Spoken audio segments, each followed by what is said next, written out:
retrouve en direct dans Punchline sur CNews et sur Europe 1. On va évoquer la question de l'inceste. Emmanuelle Béard, grande actrice française, a brisé le silence. À 60 ans, elle révèle avoir été victime d'inceste dans sa jeunesse entre 10 et 14 ans. Elle ne dévoile pas le nom de son agresseur, mais affirme que ce n'est ni son père, Guy Béard, ni sa mère. Elle se livre aux côtés d'autres victimes d'inceste dans un documentaire qui sera diffusé fin septembre sur M6. On accueille sur ce plateau Charlotte Cobel. Bonsoir. Vous êtes secrétaire d'État chargée de l'enfance. Évidemment, ces sujets vous concernent de très très près. Sylvie Benmamou est là également. Merci de nous avoir rejoints. Vous êtes psychologue, vous avez été victime d'inceste et vous avez cofondé le CAIPP, Collectif d'aide internationale inceste et pédocriminalité. On va d'abord écouter le récit de Dounia Tengour à propos d'Emmanuelle Béard et de ce téléfilm extrêmement important, de ce documentaire, et puis je vous passe la parole. Un secret trop lourd à porter. Dans un silence trop bruyant, documentaire qu'elle a co-réalisé, l'actrice Emmanuelle Béard révèle avoir été victime d'inceste de l'âge de ses 10 à 14 ans, sans pour autant révéler l'identité de son agresseur. Dans un entretien exclusif accordé au magazine Elle, la comédienne est revenue sur cet épisode douloureux, la peur, mais aussi les raisons du silence des victimes. Ce qu'il y a de terrible, c'est que souvent la personne qui agresse n'a même pas besoin de dire « tais-toi ». C'est implicite, on se tait. Un silence que l'actrice a osé briser en se confiant à ses proches. Je l'ai dit à 14 ans. Pourquoi 14 ans ?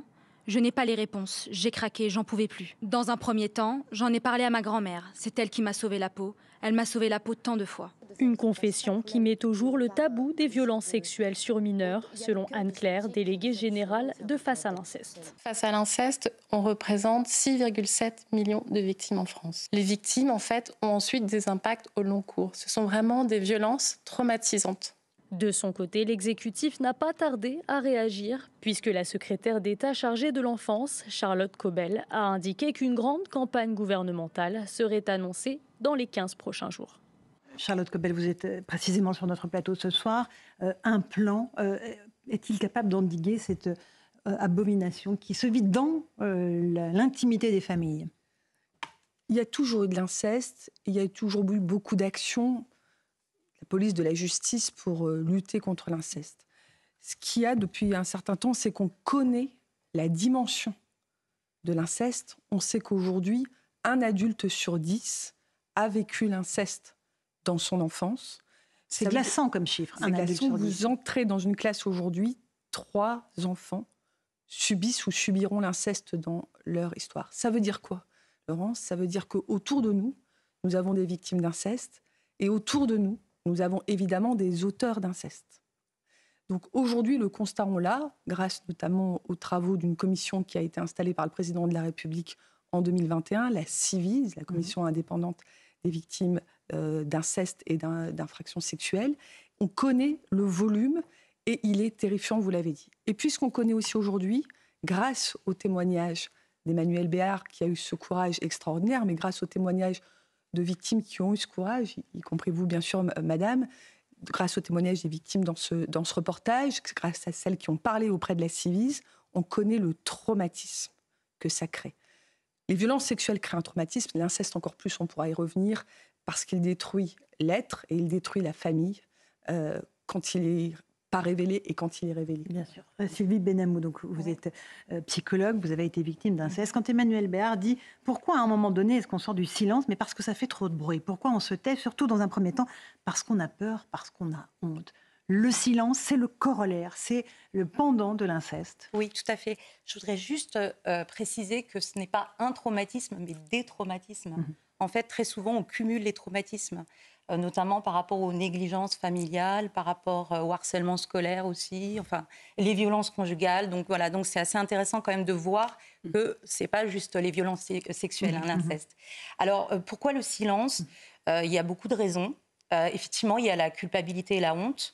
C'est ce que vous avez ressenti aussi ? Oui, oui, tout à fait, la culpabilité et la honte, mais surtout d'abord on ne comprend pas. Et je pense que très souvent les agresseurs aussi s'en prennent à des tout jeunes enfants, tout simplement dans l'inceste, parce qu'ils sont encore moins en capacité de réagir et donc beaucoup plus manipulables.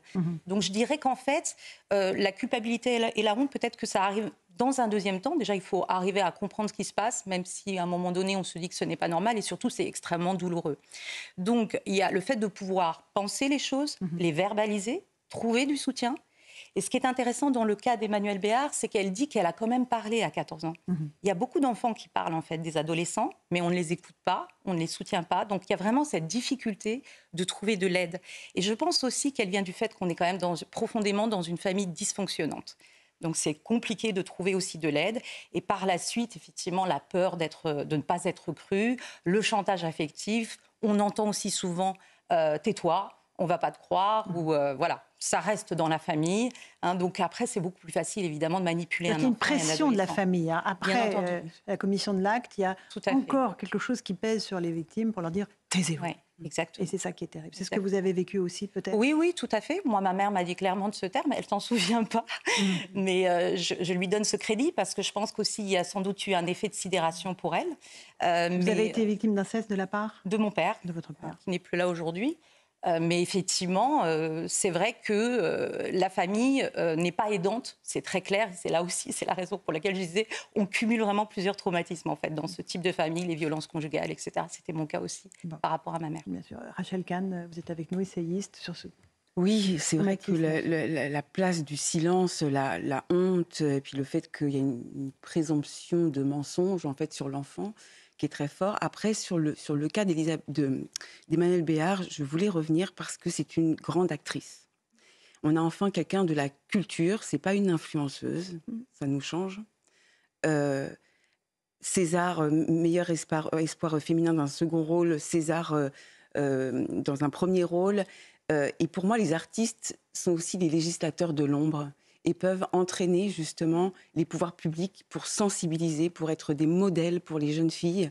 C'est un travail de comédienne, donc en fait, elle connaît les mots, elle connaît la parole, elle s'est mise dans des vêtements d'autres personnages toute sa vie, et à 60 ans, elle parle, enfin, pour aider ses enfants. On connaît elle a quand même un profil très, très humain. Une grande humanité. Voilà. Donc, je tenais à saluer parce que c'est pas évident, aussi avec son image, de se mettre au devant et de se dire oui, moi aussi, j'étais une victime. Oui, c'est pas très glamour. Voilà. Non, mais surtout, ça peut impacter son image et donc avoir des répercussions professionnelles. Charlotte Cobel. Alors moi, j'avais connaissance effectivement de ce reportage avant l'été parce que je me suis déplacée auprès d'un certain nombre de chaînes pour annoncer la campagne que nous avions prévue. Et même si on ne peut pas se réjouir, bien sûr, voilà, il y a une conjonction dans cette rentrée d'un certain nombre d'événements. Dans quelques jours, il y aura aussi le consentement qui va sortir sur nos écrans et qui va donc là aussi parler de violences sexuelles. Alors, pas totalement dans la sphère familiale, encore qu'il y a quand même un sujet aussi de place de la mère dans cette histoire-là. Donc, quelque part, le combat d'Emmanuelle Béard, en tout cas la force qu'elle a, moi j'espère aujourd'hui, avec la campagne que nous lancerons dans quelques jours, avec le mot inceste, précisément, c'est la première fois qu'un gouvernement utilisera le mot inceste, parce qu'on joue toujours un peu sur violence par ascendant, personne ne comprend ce qu'on veut dire, voilà, et qui sera extrêmement choquante, qui passera, je pense, j'espère, les chaînes s'y sont engagées à un temps d'écoute important, pour que plus personne ne puisse dire qu'il ne savait pas. L'idée, c'est bien sûr de mobiliser les adultes, parce qu'on l'a compris, les enfants, c'est très dur de parler. Il faut d'abord comprendre que ce qu'on nous fait, c'est pas normal. Il faut comprendre ce qui se passe. Voilà. Il faut sortir de l'emprise qui est bien plus forte dans le milieu familial. Il faut après trouver l'adulte qui comprend de quoi on parle avec les mots qu'on a à l'âge où on a. Et puis, il y a évidemment la barrière de la crédibilité de l'enfant face à l'adulte qui va en général nier. C'est assez rare qu'il reconnaisse. Donc cette campagne, elle a vocation à être un électrochoc.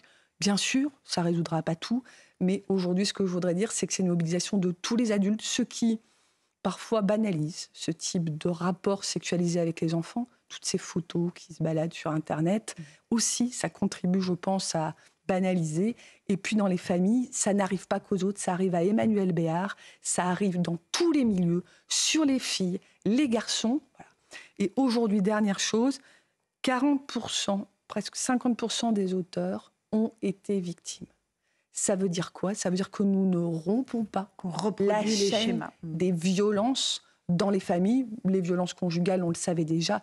Les violences sexuelles sur enfants, c'est évidemment porter atteinte à la construction sexuelle d'un enfant et l'amener parfois lui-même à devenir auteur. Et là, alors là, c'est la honte sur la honte, etc. Voilà. Donc, plus personne ne peut dire qu'il ne sait pas. C'est très important d'avoir parlé de l'inceste ce soir. J'aimerais vous faire écouter un autre témoignage. Ça aussi, il s'agit de violences sexuelles. C'est une jeune joueuse de tennis qui s'appelle Angélique Cauchy qui est témoigne. Elle a 36 ans. Elle a été auditionnée à l'Assemblée nationale dans le cadre d'une commission d'enquête sur les violences sexuelles et sexistes dans le sport. Son témoignage est très dur. Elle raconte ce que lui a fait subir son coach pendant des années. Écoutez-la. Un jour, il m'a plaqué contre le couloir en face de sa salle de bain. Il m'a embrassé sur la bouche et là, ça m'a fait un choc. J'étais sidérée. Ça s'est fait en quelques mois, en même pas 2-3 mois. Et je lui ai dit non, il faut pas, c'est pas bien, moi je veux pas. Et il me dit mais quoi, tu sais, ça arrive souvent, les relations entraîneur-entraîné, on passe tellement de temps ensemble, c'est normal, les gens peuvent pas comprendre, mais ça arrive souvent. Et moi je voulais pas du tout, il avait l'âge de ma mère. Il m'a dit c'est rien. Et moi, j'étais tétanisée. 10 minutes après, dans l'ascenseur, il m'a réembrassée. Et je ne me suis pas opposée physiquement. Et là, j'ai su que ça allait être compliqué de m'en sortir. Et en fait, j'ai jamais rien dit à mes parents. Parce que j'aurais pu peut-être le dire à ce moment-là. Après, c'était certainement trop tard. Mais à ce moment-là, j'aurais peut-être pu le dire. Avant mes 13 ans, il m'avait déjà violée digitalement avec le pénis. Et en fait, c'est ce que j'ai dit à la barre. C'est assez bizarre et étonnant de le dire, mais je préférais les fellations. Parce que ça me faisait pas mal. Donc si c'était possible, je faisais une fellation. Si c'était un endroit où je savais que il y avait une possibilité pour qu'il se fasse prendre, j'essayais de perdre du temps pour que ça se passe pas. Et si c'était chez lui ou dans un endroit clos, je le faisais le plus vite possible pour que ça soit terminé. Mais sur le coup, on se rend pas compte de répercussions que ça va avoir toute notre vie sur notre construction. La seule chose qu'on essaye de faire, c'est de survivre. Et voilà, j'avais un petit carnet avec les autographes des joueurs du PSG parce que j'allais les voir au camp des loges. Et entre ces feuilles, j'écrivais « J'en peux plus, il faut que ça cesse, je vais faire que tout s'arrête ». Et j'ai pensé tellement de fois à me suicider.